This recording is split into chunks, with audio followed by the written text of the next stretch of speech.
ইশিক্ষা অসমলৈ আপোনালোকক স্বাগতম জনাইছোঁ। লাইক শ্বেয়াৰ আৰু ছাবস্ক্ৰাইব কৰি আমাক উৎসাহিত কৰে যেন। তোমালোকৰ বাৰু প্ৰিয় খাদ্য কি হয়?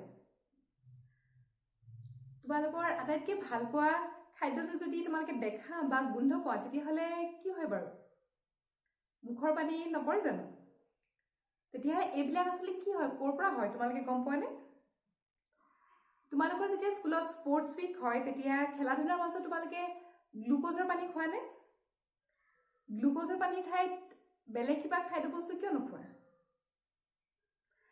তোমালোকে কিছুমান বয়সস্থ লোকে কেতিয়াবা এচিডিটি হৈছে বুলি কোৱা শুনিছা নেকি? এচিডিটি কিয় হয় বাৰু গম পোৱানে? এই সকলোবিলাক প্ৰশ্নৰ উত্তৰ আজি আমি এই পাঠটিতে পাম। গতিকে আজি আমি পঢ়িবলৈ লোৱা পাঠটি হৈছে পাচন তন্ত্ৰ। গতিকে চাওঁ আহা, তোমালোকে বাৰু গম পোৱানে মানুহৰ পাচন নলীডাল ইয়াৰ পৰা ইয়ালৈকে তোমালোকে দেখিছা, পাচন নলীডাল আচলতে 30 ফিট বা 9 মিটাৰ দৈৰ্ঘ্যৰ হয়। ঠিক আছে, মানে সি সিমান দীঘলে খালি এনেকৈ পাক খাই থকাৰ কাৰণে সি ইমানকণমান আমাৰ দেহৰ অলপমান জেগাত সি থাকে। এতিয়া পাচন প্ৰক্ৰিয়াটো কিয় হয় বাৰু? আমি এটা কথা আমি জানো যে আমি খাদ্যৰ পৰা আমাক লাগতিয়াল শক্তি আমি পাওঁ। সেই শক্তিটো আমি খাদ্যৰ পৰা কেনেকৈ পাওঁ?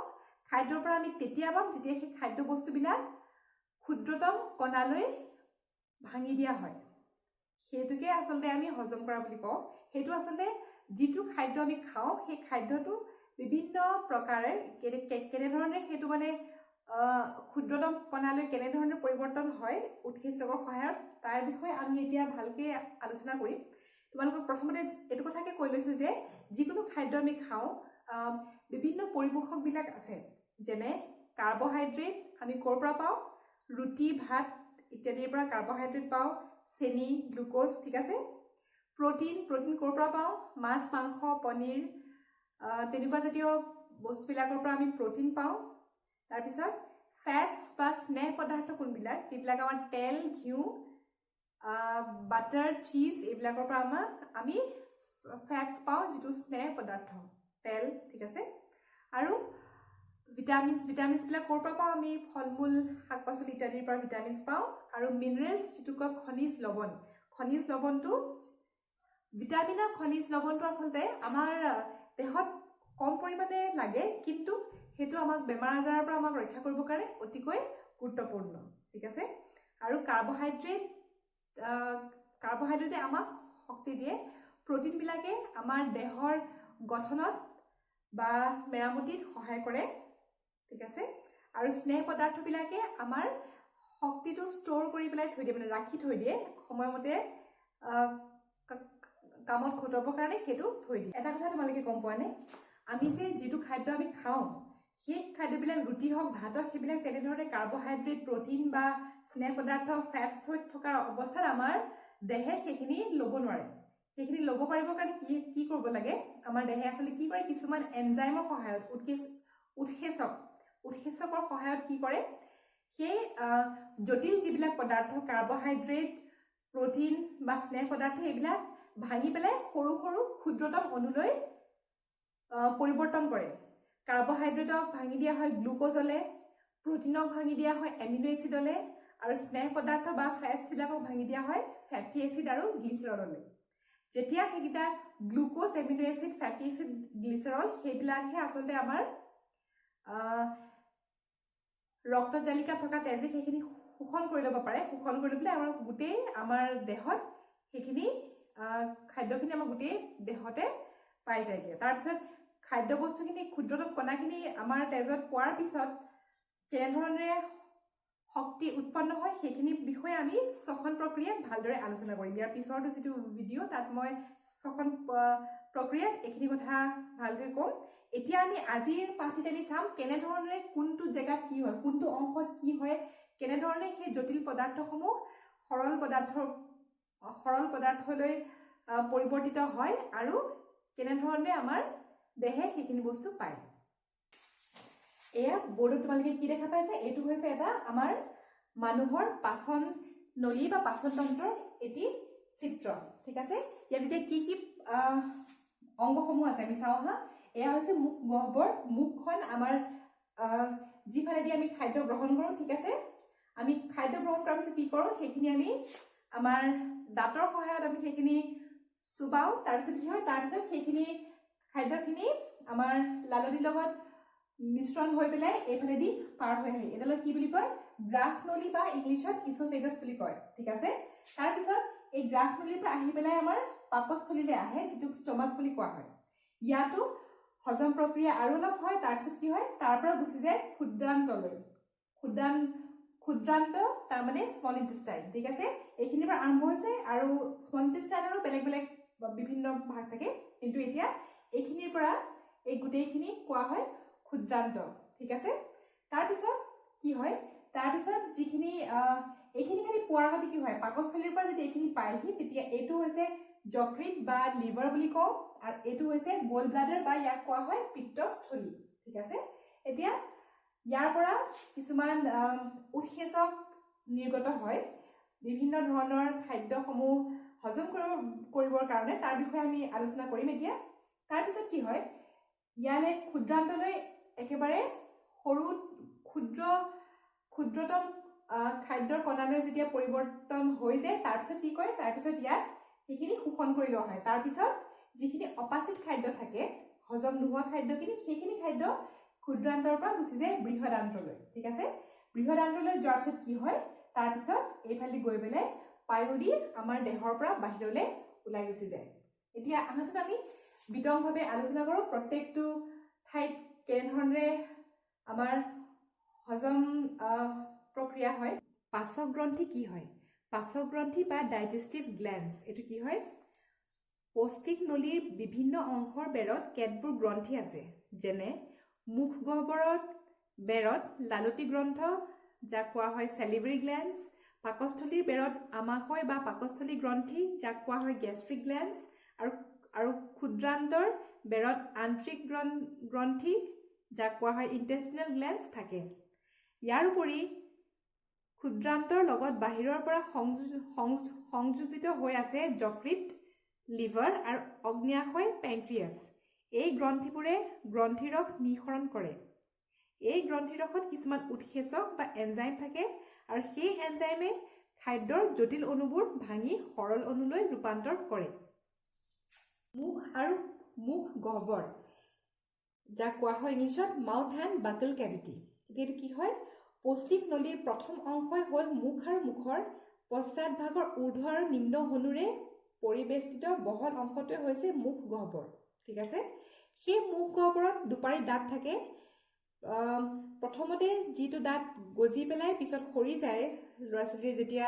6-7 বছৰ বয়সত সেইটো কোৱা হয় দুগ্ধদন্ত বা গাখীৰ দাঁত পিছত আকৌ যি স্থায়ী দাঁত গজে তাক কোৱা হয় স্থায়ী দাঁত কাৰণ বা পাৰ্মানেণ্ট টিথ ঠিক আছে মানুহৰ দাঁতৰ ধৰণবিলাক বা গঠনবিলাক বেলেগ বেলেগ ধৰণৰ হয় ঠিক আছে সৰ্বমুঠ এজন মানুহৰ দাঁত 32টা থাকে ওপৰত 16টা দাঁত থাকে তলতো 16টা দাঁত থাকে আৰু সেই দাঁতবিলাকৰ গঠনটো বেলেগ বেলেগ হয় মুখ গহ্বৰৰ মজিয়াত এখন মঙহাল জিভা থাকে আৰু এই ডিঙিৰ ফালে মুখ গহ্বৰৰ মজিয়াত লাগি থাকে এতিয়া জিভাখনৰ কাম কি জিভাখনে আমাক খাদ্য আমি চুবাওঁতে লৰচৰ কৰিবলৈ সহায় কৰে লগতে আমি কথা পাতোঁতেও আমাক সহায় কৰে পাচন ক্ৰিয়াৰ ফলত কি হ'ল কাৰ্বহাইড্ৰেট যিটো এটা জটিল পদাৰ্থ গ্লুক'জলৈ পৰিণত হ'ল প্ৰটিন এটা জটিল পদাৰ্থ এমিনো এচিডলৈ পৰিণত হ'ল স্নেহ পদাৰ্থবিলাক ফেটি এচিড আৰু গ্লিচাৰললৈ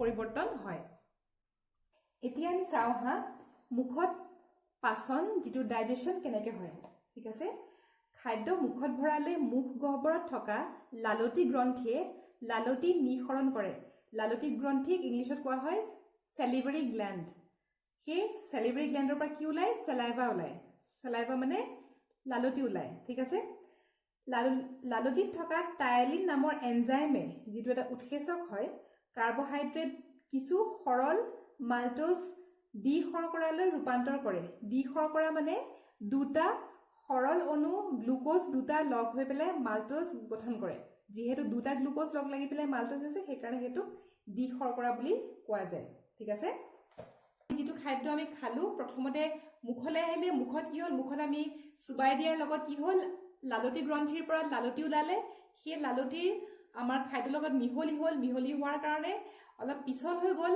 লগতে সেই কাৰ্বহাইড্ৰেটটো যিটো আমি ৰুটি বা ভাত খাইছোঁ সেইটো মাল্টজলে পৰিণত হ'ল যিটো এটা দিশৰকৰা তাৰপিছত সেই আধা পাচন হোৱা যিখিনি খাদ্য সেইখিনি গ্ৰাহনলীয়েদি আহি পেলাই পাকস্থলী পায়হি এতিয়া গ্ৰাহনলীয়েদি কেনেধৰণে আহে এতিয়া আমি গম পাওঁ যে এই পাচন নলীডাল বিভিন্ন মাংসপেশীৰে গঠিত এতিয়া মাংসপেশীবিলাকৰ সংকোচন বা সম্প্ৰসাৰণৰ ফলত কি হয় এটা বিশেষ গতিৰ সৃষ্টি হয় যেটো কোৱা হয় পেৰিষ্টালসিস মুভমেন্ট বুলি কোৱা হয় সেইটো আসলে কেনেকুৱা হয় গম পোৱা নে এতিয়া যদি আমি যদি এটা পাইপ এডাল লওঁ ঠিক আছে পাইপ এডাল লৈ পেলাই যদি সৰু বল এটা যদি তাৰ ভিতৰত ভৰাই দিওঁ সেই বলটো বাৰু সেই পাইপডালেদি কেনেকৈ পাৰ হ'ব এতিয়া বলটো সেই পাইপডালেদি পাৰ কৰিবৰ কাৰণে কি কৰিব লাগিব বলটো ইয়াত ভৰালো চেপি দিলোঁ এনেকৈ আমি চেপি পেলাই আমি গৈ থাকিব লাগিব নে বলটো উলিয়াবৰ কাৰণে তেতিয়া কেনেধৰণৰ এটা কেনেধৰণৰ হ'ব এটা মুভমেণ্ট কেনেধৰণৰ হ'ব আমি চাম তেতিয়া বস্তুটো এনেকৈ অলপ অলপকৈ আহি থকা আমি দেখিম খাদ্যটো আচলতে তেনেধৰণে গ্ৰাহনলীয়েদি পাৰ হয় ঠিক আছে কেতিয়াবা আমাৰ যে কেতিয়াবা বমি ভাৱ হয় কিয় হয় বাৰু সাধাৰণতে আমি যদি যিকোনো বস্তু এটা খালোঁ এই পেৰিষ্টালসিস মুভমেণ্ট হয় যাৰ ফলত খাদ্যবিলাক হজম হয় আৰু অপাচিত খাদ্যখিনি পায়ু ছিদ্ৰদি আমাৰ দেহৰ বাহিৰলৈ গুচি যায় কেতিয়াবা কিন্তু কিবা কাৰণত এই মধ্যস্থতা বা আন কিছুমানৰ মাংসপেশী সংকোচনত কি হয় আমাৰ পেটত কেতিয়াবা চাপ পৰে আৰু পেৰিষ্টালসিস কিবা কাৰণত পেৰিষ্টালসিসৰ যিটো মানে মুভমেণ্ট সেইটো নহয় তেতিয়া কি হয় তেতিয়া সেই খাদ্যটো আমাৰ তলফালেদি নগৈ পেলাই কেতিয়াবা ওপৰলৈ গুচি যায় ওপৰলৈ আহি আমাৰ বমি হৈ পেলাই বাহিৰলৈ ওলাই আহে ঠিক আছে গ্ৰাহনলীত কিন্তু খাদ্য পাচন নহয় ঠিক আছে সেইফালি পাৰ হৈ পেলাই পাকস্থলী পায়হি তাৰপিছত কি হয় পাকস্থলীৰ বেৰত কিছুমান পাকস্থলী গ্ৰন্থি থাকে আৰু তাৰ পৰা গেষ্ট্ৰিক জুচ বা পাকস্থলী ৰস নিঃসৰণ কৰে সেই পাকস্থলী গ্ৰন্থিসমূহক গেষ্ট্ৰিক গ্ল্যান্ড বুলিও কোৱা হয় আৰু সেই গেষ্ট্ৰিক জুচত যিটো পাকস্থলীৰ ৰস তাত কি থাকে হাইড্ৰক্লৰিক এচিড থাকে HCl লগতে শ্লেষ্মা আৰু পেপচিন আৰু ৰেনিন নামৰ এনজাইম থাকে এনজাইম হৈছে উৎসেচক ঠিক আছে শ্লেষ্মাই পাকস্থলীৰ ভিতৰত এতিয়া এটা কথা তোমালোকে মন কৰিছানে আমাৰ পেটৰ ভিতৰত যে হাইড্ৰক্লৰিক এচিড ওলায় HCl ওলায় সেইটো মানে বহুত বেছি আমলিক হয় তাৰ pH টো 1.2 pH আৰু সেইটো ইমানেই আমলিক তাত যদি আমাৰ যদি আঙুলিটো যদি সিমানটো আমলিক যদি এচিডত যদি আমি ভৰাই দিওঁ আমাৰ আঙুলিটো মানে ছিগি যাব পৰাকে সেইটো এচিডিক হয় কিন্তু আমাৰ পেটৰ কিন্তু সেই পাকস্থলীৰ আমাৰ ভিতৰৰ আমাৰ যিখিনি অংশ সেইখিনি কিন্তু কিয় সেই HCl হাইড্ৰক্লৰিক এচিডে কিয়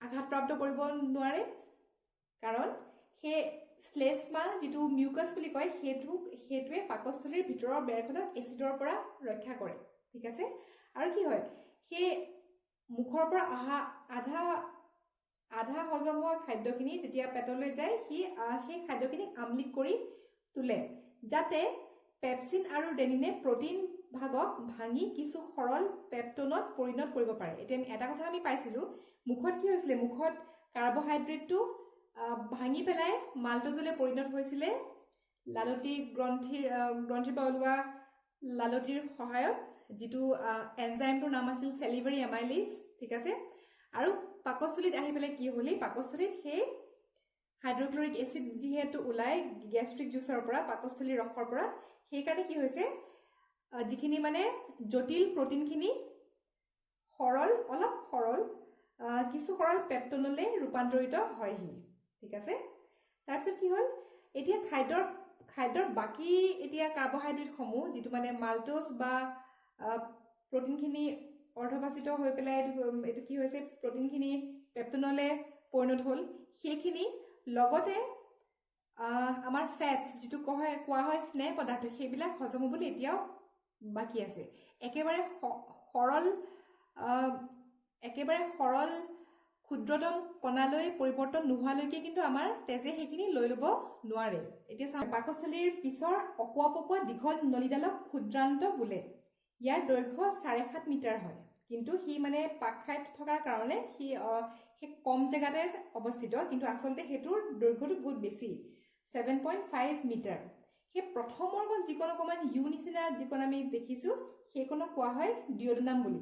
ঠিক আছে, আৰু ডিঅডেনামৰ পিছৰখিনি কয় জেজুনাম আৰু তাৰ পিছৰখিনিক ইলিয়াম বুলি কোৱা হয়। ঠিক আছে, প্ৰথমৰকণক কোৱা হয় ডিঅডেনাম, তাৰপিছত জেজুনাম, তাৰপিছত ইলিয়াম। ক্ষুদ্ৰান্তত কেনেধৰণেৰে পাচন হয় আমি চাওঁ আহা।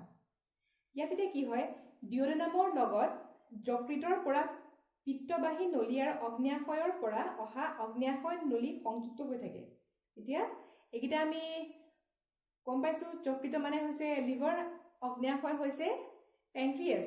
এইবিলাকৰ পৰা কি ওলায়, এইবিলাকৰ পৰা এটা আৰু ডিঅডেনামৰ ভিতৰৰ আৱৰণত আন্ত্ৰিক গ্ৰন্থিও থাকে, যিটো ইণ্টেষ্টিনেল গ্লেণ্ডছ বুলি কোৱা হয়। ঠিক আছে, তাৰপিছত যকৃতে ক্ষৰণ কৰা ৰসক পিত্তৰস বোলে। এতিয়া যকৃতৰ পৰা যিটো ৰস ওলায় বা লিভাৰৰ পৰা যিটো ৰস ওলায় সেইটো কোৱা হয় পিত্তৰস, আৰু সেই ৰসটো ক্ষাৰধৰ্মী হয়, মানে এইটো বেছিক হয়, এলকেলিন বা বেছিক হয়। ঠিক আছে, ইয়াত কিন্তু কোনো এনজাইম নাথাকে।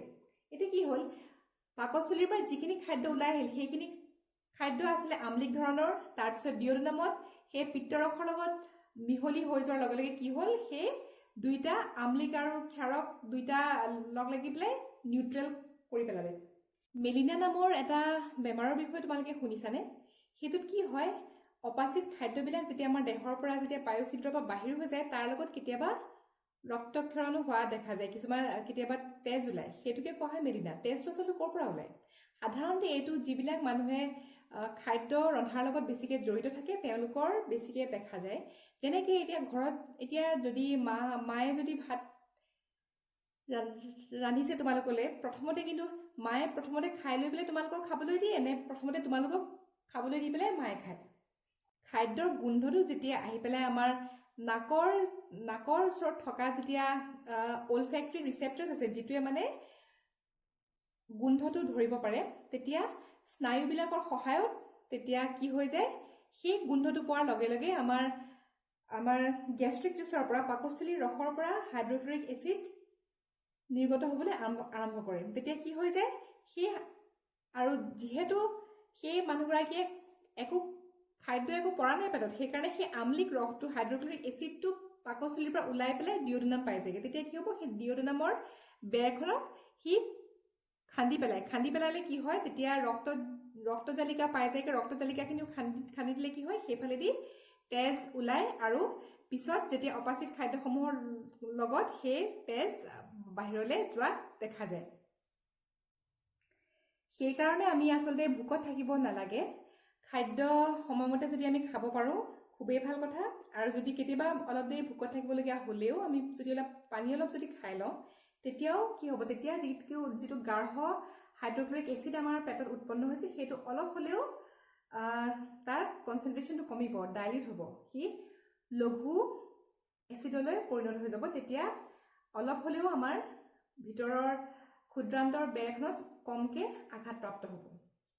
ঠিক আছে, ইয়াত কি হয়, যকৃত ক্ষৰণ কৰা ৰসক পিত্তৰস বোলে। এই ৰস ক্ষাৰধৰ্মী, ইয়াত কোনো এনজাইম নাথাকে। অগ্ন্যাশয়ৰ ৰসত ট্ৰিপচিন নামৰ এনজাইম থাকে।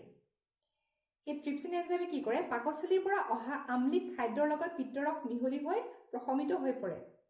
এই খাদ্যৰ ওপৰত ট্ৰিপচিনে ক্ৰিয়া কৰি প্ৰটিনক সৰল পেপটাইড আৰু এমিনো এচিডলৈ ৰূপান্তৰ কৰে। এতিয়া ট্ৰিপচিন নামৰ এনজাইমটো বা উৎসেচকটো যেতিয়া পৰে খাদ্যত, তেতিয়া যিখিনি প্ৰটিনৰ পৰা পেপটন হৈছিলে আমাৰ পাকস্থলীত, সেই পেপটনটো আকৌ ট্ৰিপচিনে আৰু ভাঙি পেলাই তাতকৈ সৰু পেপটাইড আৰু এমিনো এচিডলৈ ৰূপান্তৰ কৰে। ঠিক আছে, সেইটোৱে হৈছে প্ৰটিনৰ আটাইতকৈ সৰল ৰূপ, এমিনো এচিড। তাৰপিছত আন্ত্ৰিক ৰসত থকা পেপটাইডেজ নামৰ এনজাইমে পেপটাইডেজক ভাঙি সম্পূৰ্ণ সৰল এমিনো এচিডলৈ ৰূপান্তৰ কৰে। এতিয়া পেপটাইডেজ এটা এনজাইম হয় বা উৎসেচক হয়, যিটোৱে পেপটাইডেজক ভাঙি পেলাই সম্পূৰ্ণ সৰল এমিনো এচিডলৈ ৰূপান্তৰ কৰে। তাৰপিছত কি হ'ল চাওঁ আমি, অগ্ন্যাশয়ৰ ৰসত থকা এমাইলেজ আৰু মাল্টেজে, এতিয়া এমাইলেজ আৰু মাল্টেজ নামৰ এনজাইম বা উৎসেচক ক'ত পোৱা যায়, সেইখিনি অগ্ন্যাশয়ৰ ৰসতো পোৱা যায়, যিটো পেংক্ৰিয়াছৰ পৰা যিটো ওলাই, যিটো তোমাৰ বাইল জুচ বুলি কয় ইংলিছত, সেই বাইল জুচতো কিন্তু এইবিলাক এমাইলেজ আৰু মাল্টেজ নামৰ কিছুমান এনজাইম বা উৎসেচক থাকে, যিটোৱে মাল্টোজক, যিটো আমি পাইছিলো মুখ গহ্বৰত যেতিয়া লালতীয়ে যেতিয়া ক্ৰিয়া কৰিছিল, ঠিক আছে, তেতিয়া আমি কাৰ্বহাইড্ৰেটৰ পৰা আমি পাইছিলো মাল্টোজ। এতিয়া মাল্টেজটো ক'ৰ পৰা ওলাইছিলে? মাল্টেজটো ওলাইছিলে আন্ত্ৰিক ৰসত আছিলে। সেই আন্ত্ৰিক ৰসত থকা মাল্টেজে মাল্টোজক গ্লুকোজলৈ পৰিণত কৰে আৰু পেপটিডেজে সেই পেপটনছবিলাকক এমিনো এচিডলৈ ৰূপান্তৰ কৰে। ঠিক আছে এইখিনিলৈকে? এতিয়া চাওঁ হা, তাৰপিছত কি হয়? অগ্ন্যাশয়ৰ ৰসত থকা লাইপেজ নামৰ এনজাইমে স্নেহ পদাৰ্থক ভাঙি সম্পূৰ্ণ সৰল ফেটি এচিড আৰু গ্লিচাৰললৈ ৰূপান্তৰ কৰে। এতিয়া সেই প্ৰচেছটোক আমি ইংলিছত ইমালচিফিকেশ্যন অফ ফেটছ বুলি কোৱা হয়। তাত আচলতে কি হয়, অগ্ন্যাশয়ৰ যিটো ৰস, পেংক্ৰিয়াছৰ পৰা যিটো ৰস ওলাই, বাইল জুচ ওলাই, তাত লাইপেজ নামৰ এটা এনজাইম থাকে বা উৎসেচক থাকে। সেই এনজাইমটোৱে কি কৰে? স্নেহ পদাৰ্থবিলাকক, ফেটছবিলাকক ভাঙিব পাৰে। এতিয়া ইমালচিফিকেশ্যন অফ ফেটছটো আচলতে কি হয়? যেতিয়া স্নেহ পদাৰ্থ এটা জটিল পদাৰ্থ হয়, সেইখিনিৰ ওপৰত মানে যেতিয়া এই অগ্ন্যাশয়ৰ ৰসটো যেতিয়া তাৰ ওপৰত পৰে, সৰু সৰু কণিকালৈ ৰূপান্তৰ কৰি পেলাই তাৰ ওপৰত অগ্ন্যাশয়ৰ পৰা অহা ৰসটো পৰে। সেইটোকে কোৱা হয় ইমালচিফিকেশ্যন অফ ফেটছ। ঠিক আছে? তাৰপিছতে কি হ'ল এতিয়া চোৱা, আমি দেখিলো যে আমি খোৱা খাদ্যৰ জটিল কাৰ্বহাইড্ৰেট, প্ৰটিন আৰু স্নেহ পদাৰ্থ মুখত, পাকস্থলীত আৰু ক্ষুদ্ৰান্তৰ ভিতৰত বিভিন্ন এনজাইমৰ সংস্পৰ্শত ভাঙি সৰল গ্লুকোজ, এমিনো এচিড আৰু ফেটি এচিড আৰু গ্লিচাৰলত পৰিণত হ'ল, অৰ্থাৎ পাচন সম্পূৰ্ণ হ'ল। তাৰপিছত কি হ'ব? পাচন যিহেতু সম্পূৰ্ণ হ'ল, তাৰপিছত সেই সৰল খাদ্য পদাৰ্থ আমাৰ দেহত ব্যৱহাৰৰ বাবে তেজে গ্ৰহণ কৰিব লাগিব। এতিয়া তেজে কেনেধৰণে গ্ৰহণ কৰে আৰু ক'ত গ্ৰহণ কৰে এতিয়া আমি চাম। এই মুখ গহ্বৰত কি হ'ল? কাৰ্বহাইড্ৰেটটো ভাগি গ'ল মাল্টোজলৈ, যিটো এটা দ্বি শৰ্কৰা। তাৰপিছত পাকস্থলীত কি হ'ল? প্ৰটিনটো ভাগি গ'ল পেপটনছলৈ। ঠিক আছে? তাৰপিছত ক্ষুদ্ৰান্তত কি হ'ল? সেই মাল্টোজ আৰু পেপটনছখিনি আৰু বেলেগ বেলেগ উৎসেচকৰ বা এনজাইমে ক্ৰিয়া কৰাৰ ফলত সি মাল্টোজটো ভাগি গ'ল গ্লুকোজলৈ, প্ৰটিনটো ভাগি গ'ল, পেপটনটো আচলতে ভাগি গ'ল এমিনো এচিডলৈ, আৰু স্নেহ পদাৰ্থ লাইপেজ নামৰ এনজাইমটো তাৰ ওপৰত ক্ৰিয়া কৰি পেলাই ফেটি এচিড আৰু গ্লিচাৰললৈ পৰিণত হৈ গ'ল। মানে এতিয়া গোটেইকেইটা বস্তু সৰল পদাৰ্থলৈ পৰিণত হৈ গ'ল। তাৰপিছত কি হ'ল? তাৰপিছত আহি গ'ল শোষণ কাৰ্য। এতিয়া শোষণ এতিয়া তেজে ল'ব পৰা হ'ল। তেজে কেনেধৰণে ল'ব এতিয়া আমি চাওঁ আহা। খাদ্যৰ শোষণ। এতিয়া খাদ্যৰ শোষণটো কেনেকৈ হয়? পাচনৰ ফলত সৃষ্টি হোৱা সৰল খাদ্যবোৰ যি প্ৰক্ৰিয়াৰে পাকস্থলী আৰু ক্ষুদ্ৰান্তৰ বেৰত থকা তেজৰ নলিকাত প্ৰৱেশ কৰে, সেই প্ৰক্ৰিয়াকে খাদ্যৰ শোষণ বোলে। এতিয়া চাওঁ আহা আমি।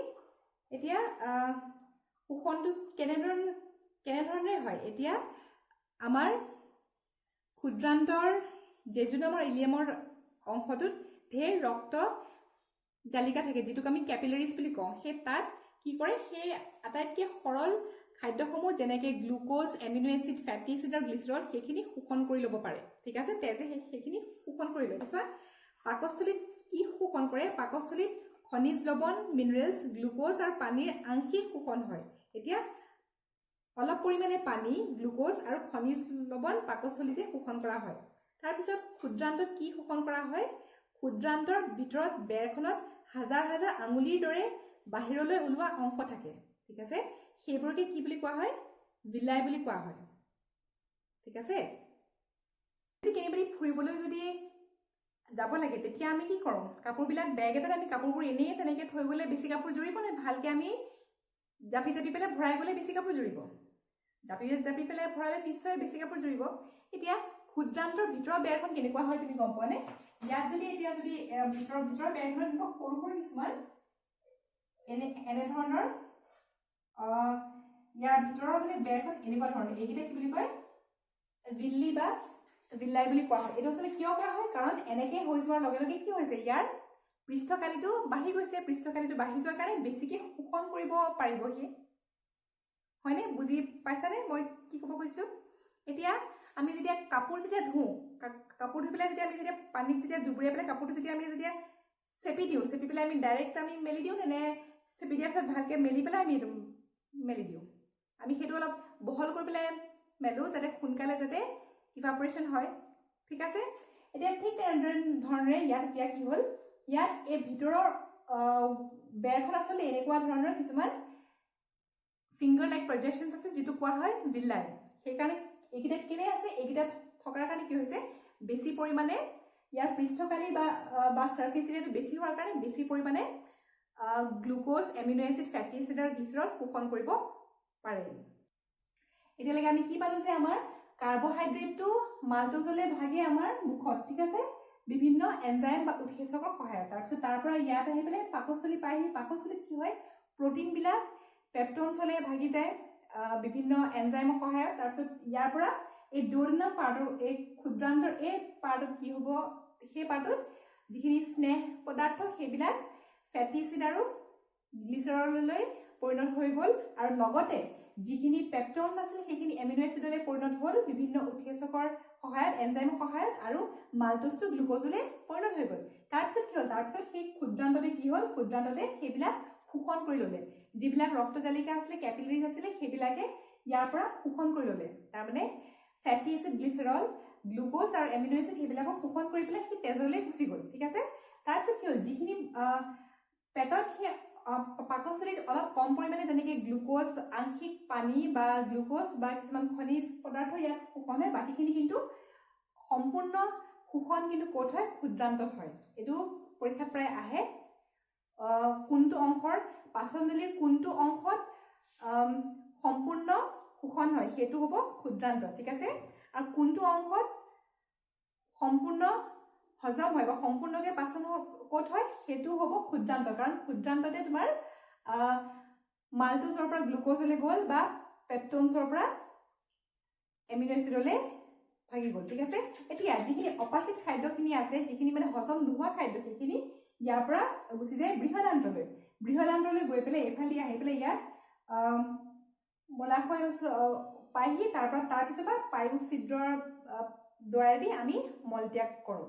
ঠিক আছে, এইটোৱে হৈছে মানুহৰ পাচন তন্ত্ৰৰ প্ৰণালী বা কেনেধৰণে খাদ্য আমাৰ দেহলৈকে যায়, আমাৰ তেজলৈকে কেনেকৈ সেই খাদ্যটো মিহলি হয়। তাৰপিছত ইয়াৰ পিছৰ যিটো ষ্টেপ হয় সেইটো কৈছে পৰিমিশ্ৰণ, যিটো এছিমিলেশ্যন বুলি কোৱা হয়। সেইটো কি হয়, সেইটোত মানে যেতিয়া তেজে যেতিয়া সেইখিনি পাই যায়, এই তেজৰ এতিয়া গোটেই আমাৰ দেহতে সেইখিনি গুচি যাব লাগিব। তাৰপিছত তাৰ পৰা শক্তি কেনেকৈ উৎপন্ন হয় সেইটো বিষয়ে আমি শ্বসন প্ৰক্ৰিয়াত পঢ়িম, যিটো ইয়াৰ পিছৰটো ক্লাছ হ'ব।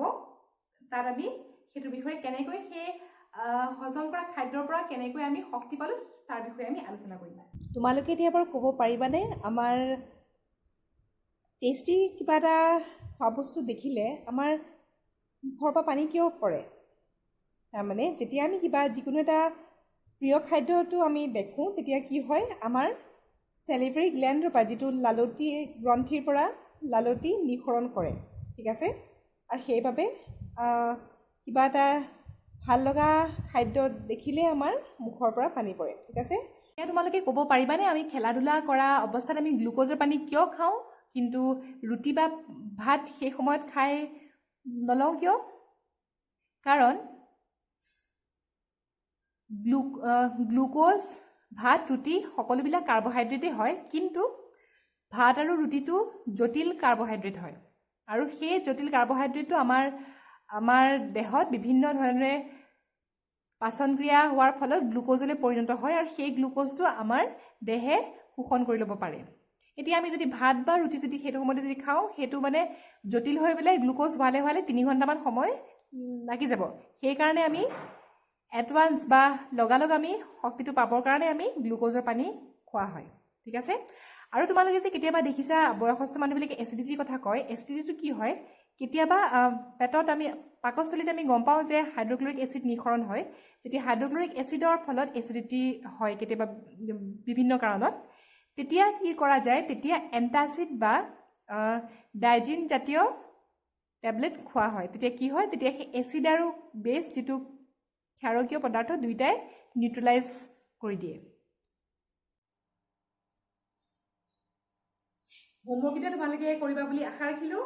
আৰু তাৰ উত্তৰসমূহ তলৰ কমেণ্ট বক্সত লিখি দিবা কিবা যদি নুবুজা কথা থাকিলেও কমেণ্ট বক্সত লিখিবা আৰু নিজে এবাৰ তোমালোকৰ চেপ্টাৰটো পঢ়ি চাবা তেতিয়া ভালকৈ বুজি পাবা ঠিক আছে আৰু আমাৰ শিক্ষা অসমত বিভিন্ন ছাবজেক্টৰ বেলেগ বেলেগ পাঠসমূহ পাবৰ কাৰণেও তোমালোকে আমাৰ চেনেলটো চাব পাৰিবা আৰু ছাবস্ক্ৰাইব কৰি থবলৈ নাপাহৰিবা যাতে আমাৰ পৰৱৰ্তী ক্লাছসমূহ তোমালোকে ওলোৱাৰ লগে লগে পাই যোৱা ধন্যবাদ